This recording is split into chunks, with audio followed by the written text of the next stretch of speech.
Halo semuanya, di video kali ini Koko bakal bahas tentang Examination for Japanese University Admission. Biasa disingkat EJU. EJU. EJU ya. Nah, EJU ini ada dua jenis matematikanya. Untuk matematik ada dua jenis. Yang pertama Course 1 itu basic, yang kedua Course 2 untuk advance. Biasanya kita pilih yang basic atau advance tergantung jurusan yang kita mau pilih nanti. Kita langsung aja lihat soalnya. Koko akan coba yang basic terlebih dahulu. Jadi kita akan coba kerjain yang course 1. Nah, ini soal nomor satunya dia. Soal nomor satu bilang, P diketahui sebagai berikut. 10a square plus 14ab minus 21bc minus 15ca. Aku tulis dulu, question 1. Dia bilang P itu adalah 10a square plus 14ab minus 21bc minus 15ca. Pertanyaan pertama dia, factorizing P, we obtain, kita akan isi. Jadi, format tesnya EJU, ini ada A, B, C, D seperti ini. Ini kita harus isi pakai angka. Jadi, kita akan faktorin P. Kalau kalian lihat, Koko boleh tulis dalam bentuk 2A, 5A plus 7B minus 3C, 7B plus 5A. Kalau kita lanjutin, kita akan dapat 2A minus 3C, 5A plus 7B. Koko pindahin posisinya supaya bisa dapat bentuk seperti yang dia mau. 5A plus 7B, 2A minus 3C. Nah, dengan demikian, A dia adalah 5, B-nya itu 7, C 2, dan D-nya 3. Ini pertanyaan pertama. Pertanyaan kedua, jika 5A dia kasih tahu, 14B dia kasih tahu, 15C dia kasih tahu, angkanya ada di sana. Pertanyaannya, carilah E, F, G, dan H. Jadi, kita harus ekspres P dalam bentuk seperti ini. Kita lanjutin aja.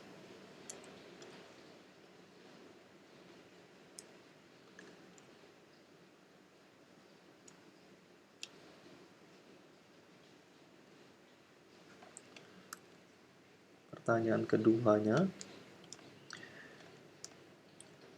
5A kita akan ganti pakai root 6. Jadi P equals to 5A itu adalah root 6 plus 7B. Hati-hati, di sini 14B.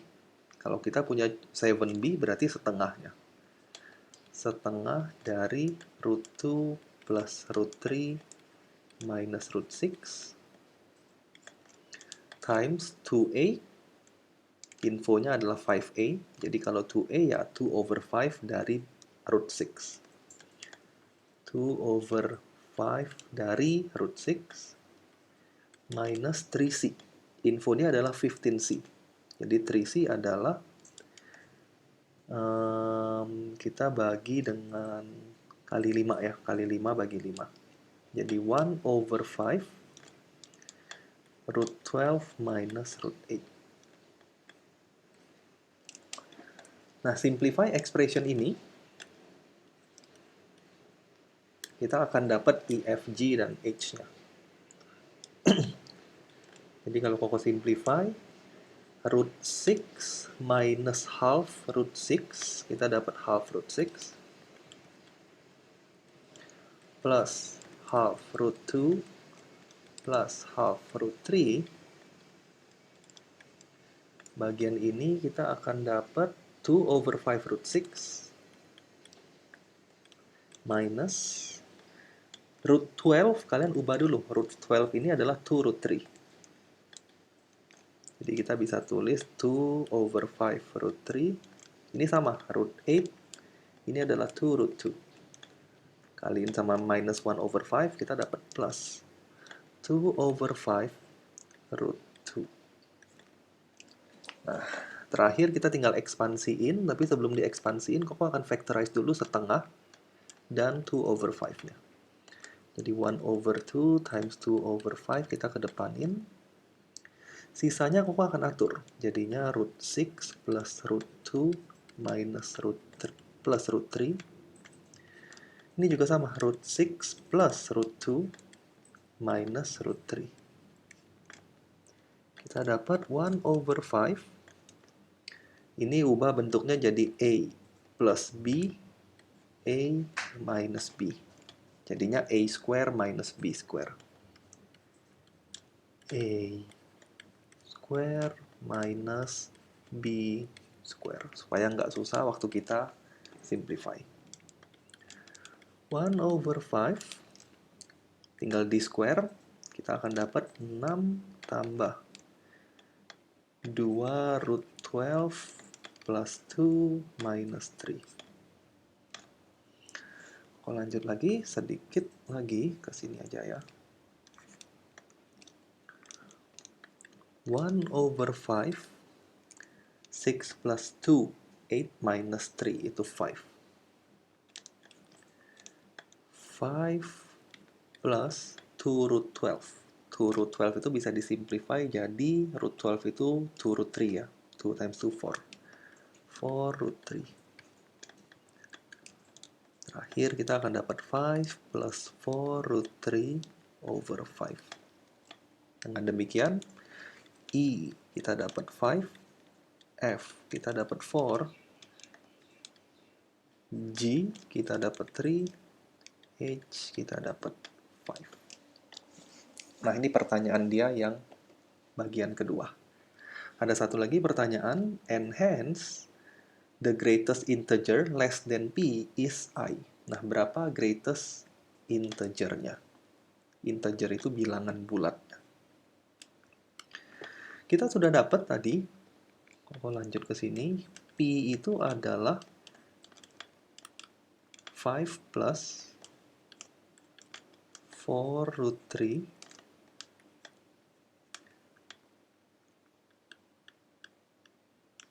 4 root 3 divided by 5. Kita boleh tulis dalam bentuk kayak gini, 5 over 5 plus 4 root 3 over 5.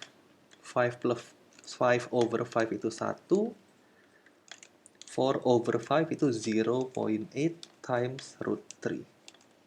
Nah, kalau kalian lihat bentuk ini pasti 1, sekian. 0.8 kali root 3. Root 3 itu 1.7 something. Jadi ini kalau dihitung pasti 1, sekian. Jadi 1 plus 1 point bla bla bla, kita akan dapat ini kurang lebih 2 point sekian. Nah, yang ditanya adalah greatest integer. Jadi, greatest integernya ya kita udah tahu. Greatest integer less than. Yang kurang dari P is 2. Karena 2, sekian, berarti bilangan bulat terbesarnya adalah 2. Inilah I. Jadi I equals to 2.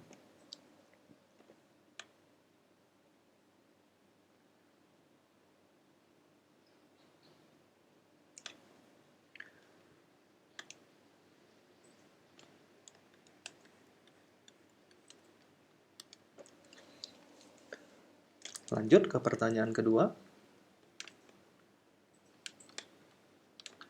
Pertanyaan kedua kasih kita info, ada 2 bag. Bag A, ini ada 4 white balls dan 1 red balls.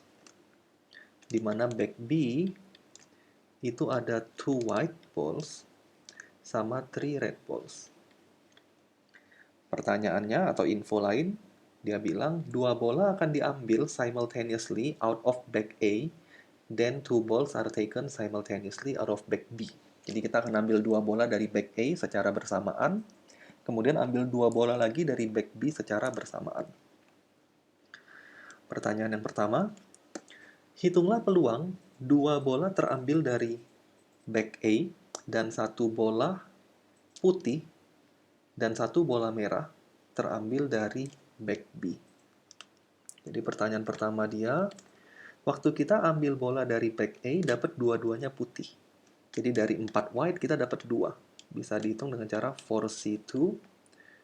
Karena dia bilang probability berarti harus ada sample space. Sample space-nya dari 5 bola totalnya kita ambil 2. 5C2 times and lanjutin one white ball dari 2 white kita dapat 1. 2C1 and one red ball dari 3 red dapat 1. Sample space-nya 5 ball kita ambil 2. Nah, kalau dihitung itulah probability yang soalnya mau. 4C2 times 2 times 3, 5C2 times 5C2. Kita akan dapat 9 over 25. Dengan kata lain, J-nya 9, K-nya 2, L-nya 5. Poin kedua, dia bilang the probability that 4 balls taken out consists of 3 white balls and 1 red balls. Artinya dia mau setelah kita ambil 4 bolanya, 3 diantaranya putih dan 1 diantaranya merah. Jadi harus ada 3 putih, 1 merah. Aku akan bagi kasusnya. Ini A, ini B. Tulisnya ke bawah aja. Case pertama ya. Case pertama, dari A kita dapat 2 red, dari B kita dapat 1. Oh, dia mau 3 white ya, sorry. Dari A kita dapat 2 white, dari B kita dapat 1 white, 1 red. Probability-nya bisa dihitung, ini jawaban kita poin yang pertama. A-nya 2 white, B-nya 1 white, 1 red. Kalau dihitung 9/25. Kasus kedua, dari A kita dapat 1 white, 1 red. Sedangkan dari B kita dapat 2 white. Kalau dihitung probability-nya dengan cara yang sama seperti poin pertama, kita akan dapat 4C1 times 1C1 over 5C2 times dari B kita dapat 2 white. 2C2 over 5C2. 4C1 times 1, 5C2 times 1, 5C2. 1 over 25. Nah, ini kalau ditambahin kita dapat probability untuk 3 white balls sama 1 red balls. Jadi 9/25 tambah 1/25. Kita dapat 10 out of 25. Kalau disimplify kita dapat 2 over 5. Dengan kata lain, M-nya 2, N-nya 5. Lanjut lagi. Pertanyaan ketiga. Soalnya bilang, the probability that 4 balls taken out all have the same color. Jadi keempat bolanya memiliki warna yang sama. Jadi semuanya sama.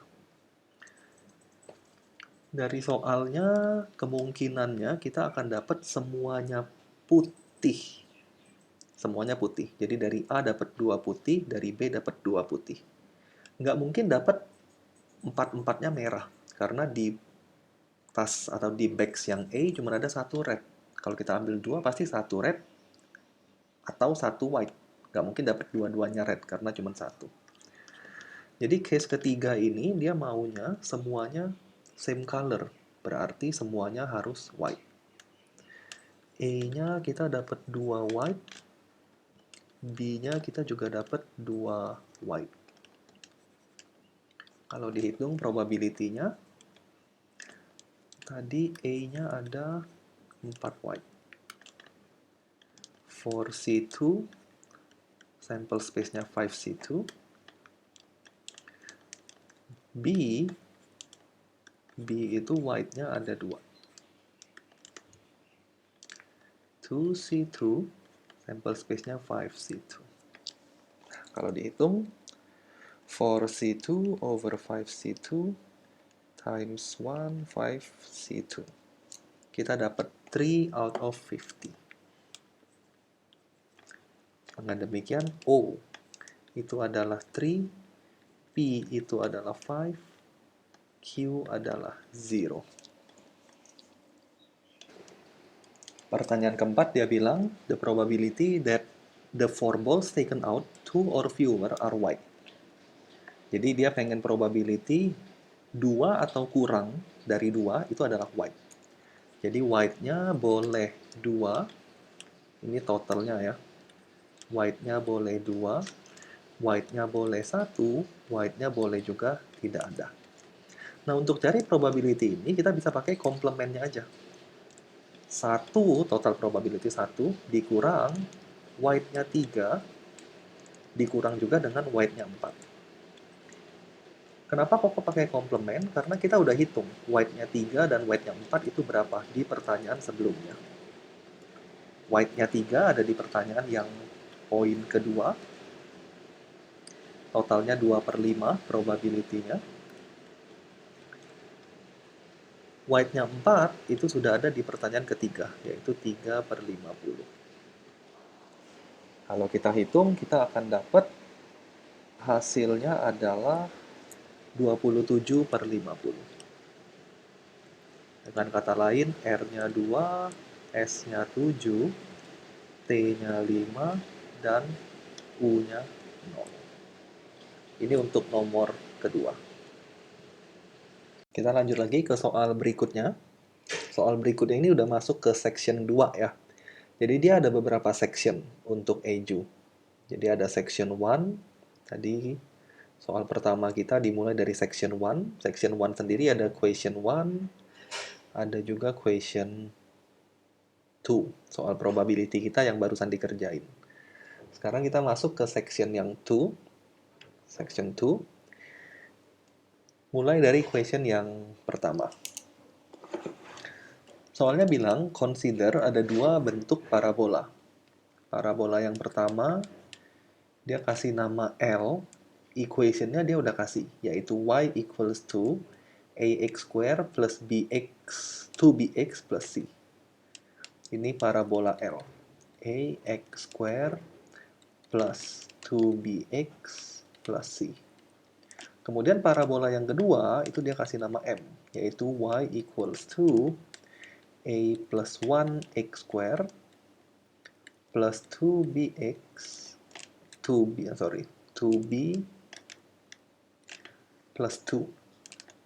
b plus 2x plus c plus 3. Kemudian dia bilang, 4 buah poin A, B, C, D are assumed to be in the relative position shown in the figure to the right. Jadi A, B, C, sama D ini adalah suatu poin, 4 buah titik yang ada di diagram Cartesian kita. Satu dari parabola itu melewati titik ABC, A, B, sama C, A, B, C. Kemudian satu parabola lagi melewati titik B, C, sama D. B, C, sama D. Pertanyaannya, the parabola passing through the point A, B, C is A. Here, for A, choose the correct answer. Jadi, yang dia tanya adalah parabola yang mana yang melewati titik A, B, sama C. A, B, sama C. Karena parabolanya melewati titik A, B, sama C, kita bisa tentukan bahwa parabola itu pasti terbuka ke atas. Kok nggak bisa tentukan dengan pasti dia punya stationary point di B atau bukan, tapi yang pasti parabolanya akan concave upward, terbuka ke atas. Sedangkan parabola satu lagi melewati titik B, C, sama D. B, C, and D. Supaya parabola kita melewati 3 poin ini, parabola kita harus concave downward, atau terbuka ke bawah. Nah, jadi parabola kita pasti satu terbuka ke atas, satu lagi terbuka ke bawah. Nah, untuk menentukan parabola terbuka ke atas atau ke bawah, tentukan dari koefisien x square-nya. Kalau koefisien x square-nya positif, maka dia terbuka ke atas. Koefisien of x square-nya negatif, dia terbuka ke bawah. Nah, kita bisa tentukan dari sini, salah satu dari dua kurva ini pasti terbuka ke atas, dan yang lain pasti terbuka ke bawah. Dengan kata lain, Koko bisa tentukan, atau Koko bisa tarik kesimpulan bahwa nilai A yang ada di sini itu pasti negatif. Misalnya negatif 0,5 gitu. Tapi negatifnya nggak boleh kayak negatif 2. Kalau negatifnya 2 atau negatif 3, kedua parabola ini pasti koefisien x square-nya negatif semua. Sehingga parabolanya pasti akan sama-sama terbuka ke bawah.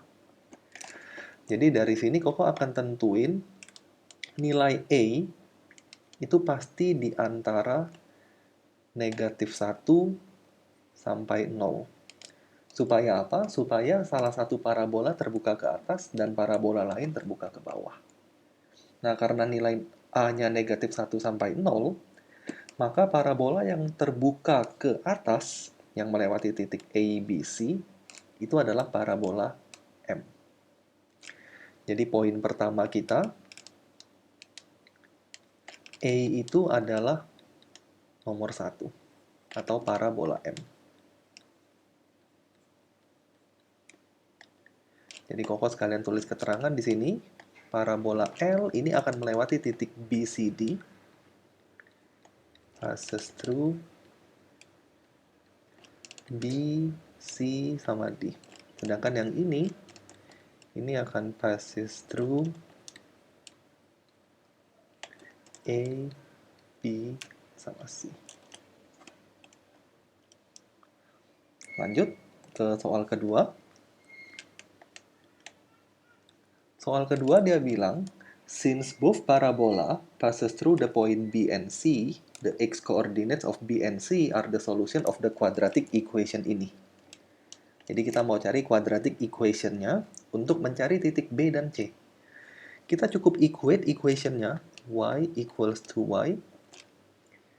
Y yang pertama kok anggap L, yaitu ax square plus 2bx plus c. Y yang kedua adalah M. Kita distributif ke dalam dulu, supaya equation-nya jadi sederhana.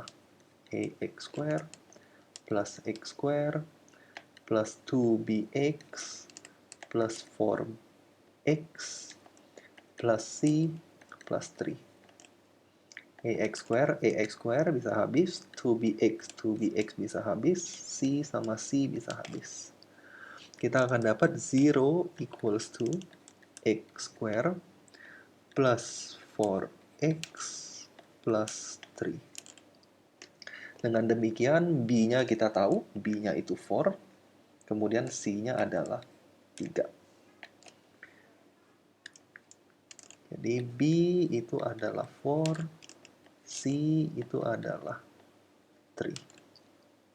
Pertanyaan berikutnya, hence the coordinates of B is berapa dan coordinates of C is berapa. Kita mau cari titik B dan titik C. Titik B dan titik C kita bisa cari dengan mencari solusi dari persamaan ini. Jadi dari persamaan kita akan cari solusinya. X square plus 4x plus 3 equal to 0. Factorize the quadratic equation. X plus 3, x plus 1 equals to 0. Kita dapat x equals to negative 3, x equals to negative 1. Salah satunya pasti titik B, salah satunya pasti titik C. Dilihat dari positionnya. B ini lebih negatif dibandingkan C. Dengan kata lain, inilah koordinat yang B. Jadi ini untuk B, yang ini untuk C.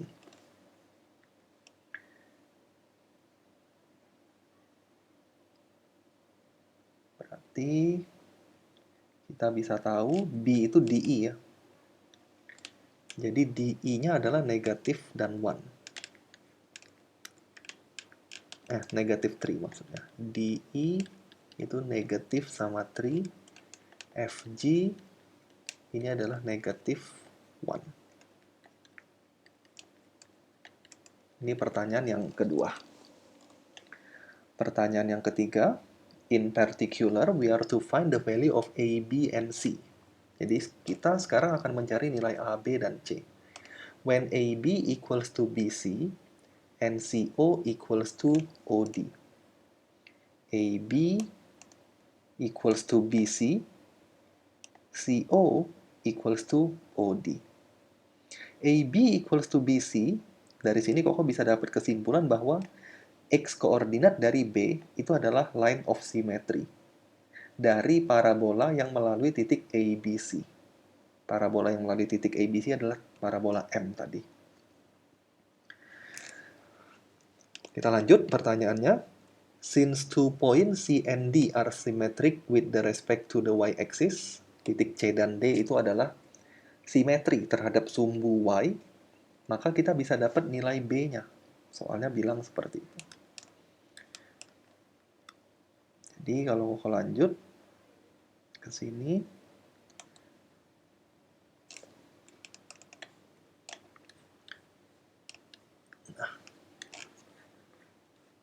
dari parabola ini, kita bisa cari dia punya sumbu simetri. X simetri itu adalah minus B over 2A. Minus B itu B-nya 2B ya. Jadi minus 2B, kok langsung ganti aja. Formulanya minus B over 2A. Atau kok tulis pakai huruf kapital supaya nggak bingung. Minus B over 2A. Ini untuk cari symmetrical axis. B-nya adalah 2B over A-nya ya A. Kita akan dapat X simetrinya adalah minus B over A. Nah, dari info soal, X simetrinya adalah Y-axis. Y-axis ini equationnya X equal to 0. Jadi X simetrinya itu adalah 0. Maka min B per A itu adalah 0. B-nya kita dapat 0. Ini pertanyaan dia yang huruf H. Jadi H ini B equals to 0. Jadi H-nya 0. Dari sini kok dapat kesimpulan H sama dengan 0. Ini pertanyaan yang ketiga ya. Kemudian on the other hand, since AB equals to BC, the straight line X equals to IJ is the axis of symmetry of A. AB sama dengan BC, maka sumbu simetrinya adalah koordinat X dari titik B, yaitu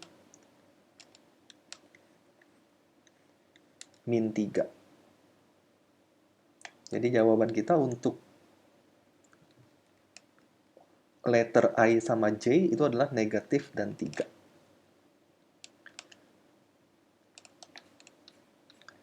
Jadi lanjutannya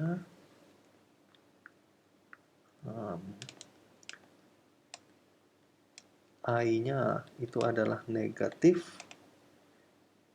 Aku tulisnya IJ aja ya, supaya nggak bingung. IJ itu adalah negatif N3. Karena dia sumbu simetrinya. Karena sumbu simetri ya kita pasti bisa tahu. Kemudian pertanyaan berikutnya lagi. Hence, we have A equals to berapa? Sekarang A-nya berapa dan C-nya berapa? Itu yang kita mau cari. Kita udah tahu nilai B-nya itu adalah 0.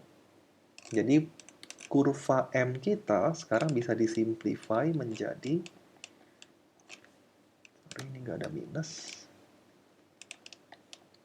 A plus 1x kuadrat, B-nya 0 ya, jadi plus 4x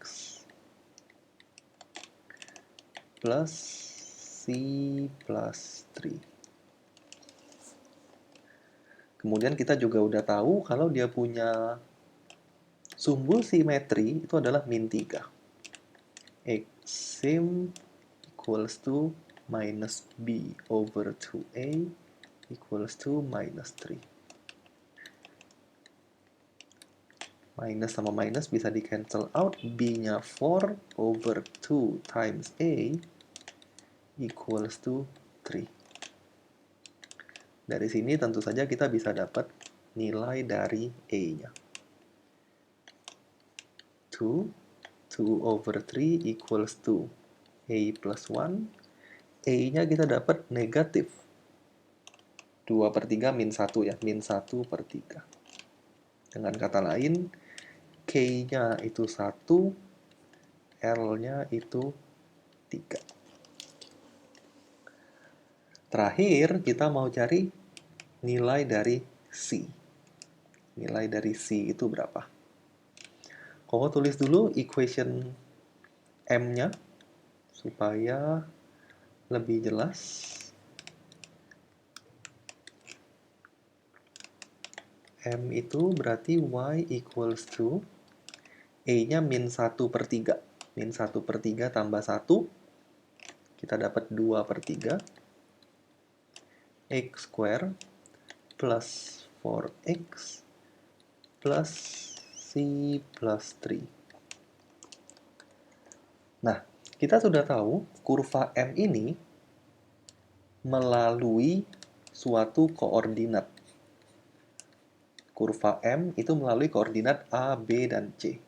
Kurva M melalui koordinat A, B, sama C. Tadi kita sudah dapat suatu koordinat, yaitu koordinat B sama C. Koordinat dari C itu adalah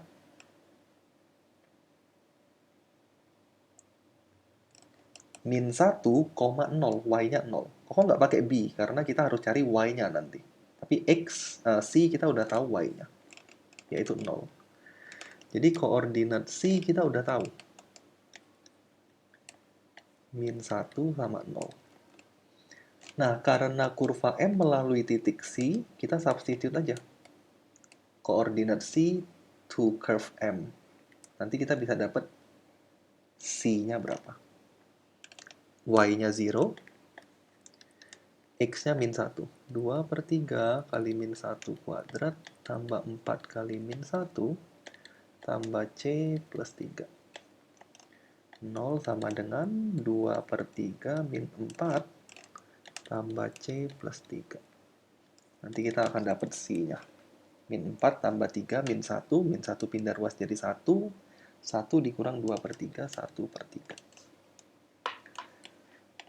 Nah, dari sini kita akan ketemu M-nya 1, N-nya 3.